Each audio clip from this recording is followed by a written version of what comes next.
So this morning after today's milking, we opened the pasture gates and kicked them all out to pasture, which was so funny to watch because these cows come from a dairy that isn't pasture based, and so it was their first time being on grass, and they were kind of like, what is this? But within a few minutes they were like running around.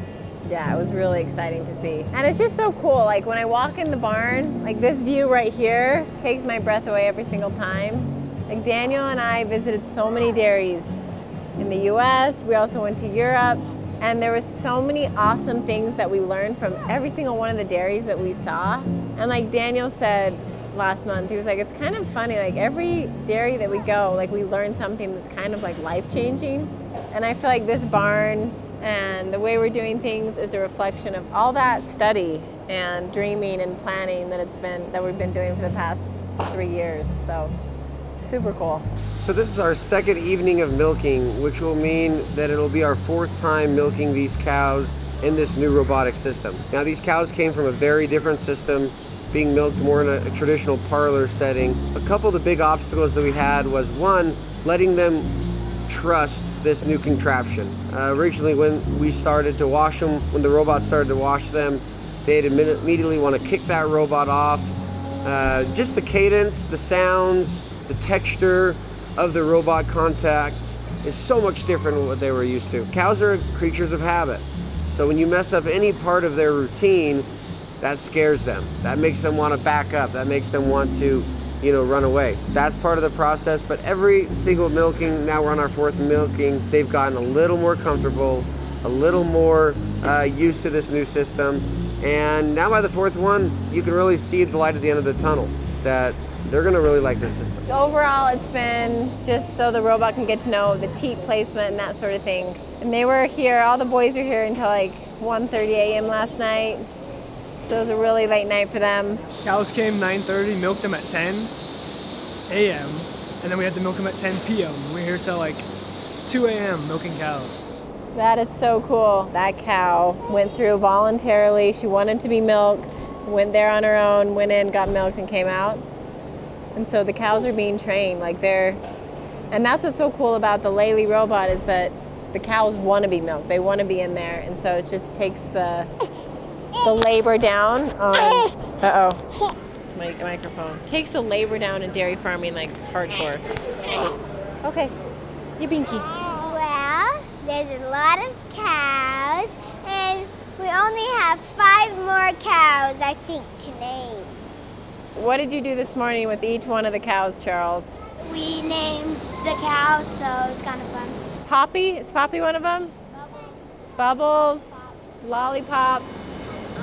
Smokey. Daniel named one Dalmatian because she has kind of like a Dalmatian bag. There's one named Oreo, Cupcake, Lollipop, Milkshake.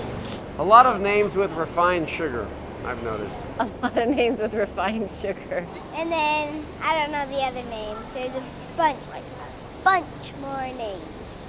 Isn't one of the cows named Oreo? Yeah. Did we name anything like healthy food like carrot or rhubarb? No? We named one pie. You named one pie? Milkshake. So yeah, it is all just junk food. We have junk food as the cow names. I think the kids were actually hungry when they named them this morning. Yeah, we're like, oh, that's gotta be Pepsi. Oh, well, they were cupcake, Twix. Lemon pie. Lemon pie? Oh man, this is funny. If I would have, been in the decision-making room, they would have had maybe like an herb themed. I was thinking like We named one mint and like We named basil, We named it basil also. thyme. Those would have been cute names. I do think we might need to rethink the names. Seriously though, those are not on brand for us. Oh, we can name one. Lollipop is okay. She does kind of look like an Oreo.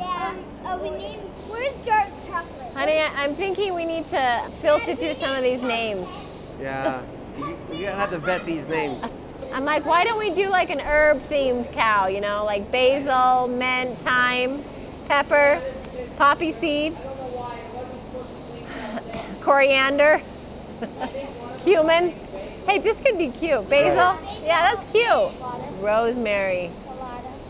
Daffodil. Delphinium. Dalmatian, Mom. That's Dalmatian, that white and black one, I think. Is that Chewy number 7? Mom. Oh yeah, Mom, see that one downstairs is Chewy. She's Chewy? Yeah, it's Chewy. Why would you give her a name like that? They're like Chomper. Chomper. No, she definitely looks like a Chewy. Wow, she's quite the chewer.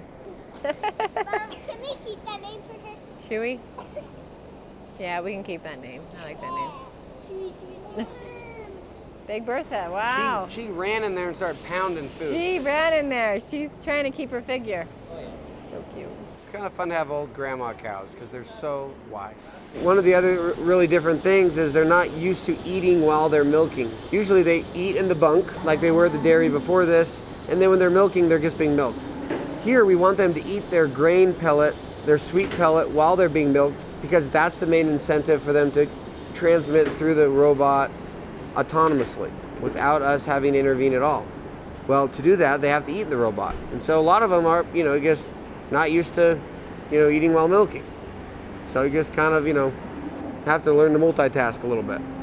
And by this 4th milking, they're finally really starting to like the flavor of that pellet. Also a lot of vitamins. And so I've been happy to see them really cleaning up that feed. And in fact, a lot of the cows that have already milked, they're trying to go back and get more of that good stuff. That's good to see too, that they like it, it's palatable, and it's gonna lure them into the robot. This startup has been way better than I could have ever imagined.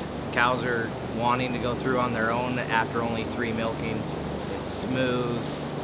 The cows are eating all their pellets. They've really adapted well. I've done a lot of work with robots, 10 years of work with robots, and I haven't seen cows adapt to the robots this fast. I'm ecstatic with where we're at in this process. They look happy, they look calm, and it's showing in the milk production. Milk production's starting to go up, so that's pretty fun to see. And it's super hot outside. This is some of the hottest days that we've had here in a while. And here in the barn, it's still very pleasant. Now this isn't an insulated barn, but we do have the fans going, we do have the shade of the roof, and here in our high mountain country climate, it never gets too hot. We're always about 10 degrees cooler than places down in the valley. So it's a great place to raise cattle. They love it up here. In wintertime, that's when the cows might get a little colder than they would anywhere else. But in the barn, it's always going to be 10, 15 degrees warmer than it would be outside. They can still go outside all they want, but just their body heat will keep them, pretty warm in here. If a cow could choose, she would set the thermostat at 42 degrees. And if you look at the temperature of our mountain valley over the course of the entire year, the average temperature is 42 degrees. So it's a great place to raise cattle. But yeah, it's just so exciting. Like, we have a milk tank full of milk right now, which is so cool. We're doing it. We're dairy farmers now. This is what we've been doing a lot for the past 2 days, day and a half, is just coming in here and watching the cows eat. It seems so peaceful in here. One of my favorite things about the dairy barn is all the natural light.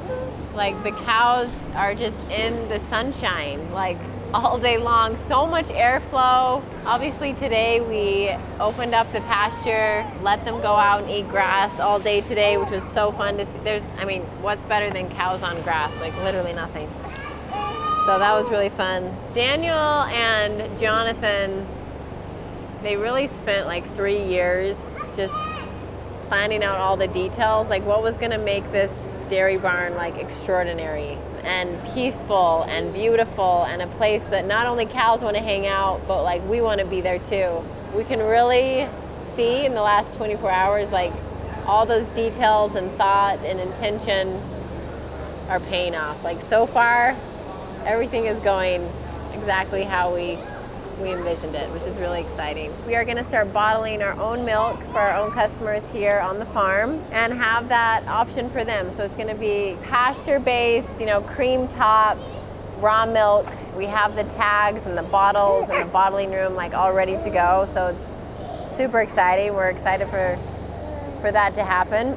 And then also we're in the process of getting a creamery here on site. And then once that's here on the farm, we'll be able to make our butter and our ice cream and our cheeses. We have a tank full of milk right now, but as you know, or maybe you don't know, raw milk in Utah is extremely regulated, so we're not able to sell it right off the bat. This milk right now will go to Gosner's, which is a milk processing plant. Hey, Daniel. Yeah, baby. Is Gosner's a milk plant? Is that what it's called? Or processing? Yeah, they're a milk facility? processor. Milk processor, okay. You know, Gosner's, they basically produce all the Swiss cheese west of the Mississippi and Munster. And they do a lot of boxed milk, shelf-stable milk.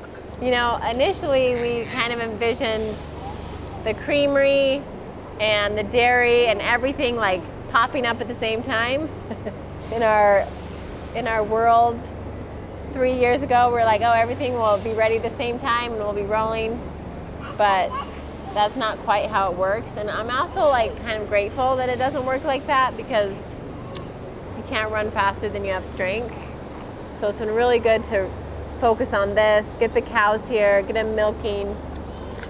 We'll get the milk, you know, going, and then the creamery will come up and we'll start making the product. So it's gonna be exciting. Yeah, so that means locals will have access to our raw milk, which we're so excited about. And then we'll be able to ship our butter and our ice cream and yogurts and cheeses nationwide with our meat boxes. So excited. So here's Lady. Lady's our family milk cow. She's here at the dairy. Our goal is to have every cow want us to pet her as much as Lady does. Oh, good girl, huh, Lady Lay? So cute. So thank you for being here. Thanks for watching this very momentous, memorable, exciting day here at Ballerina Farm. Honestly, we've dreamed about this for many, many years, and it's been an emotional, beautiful few days.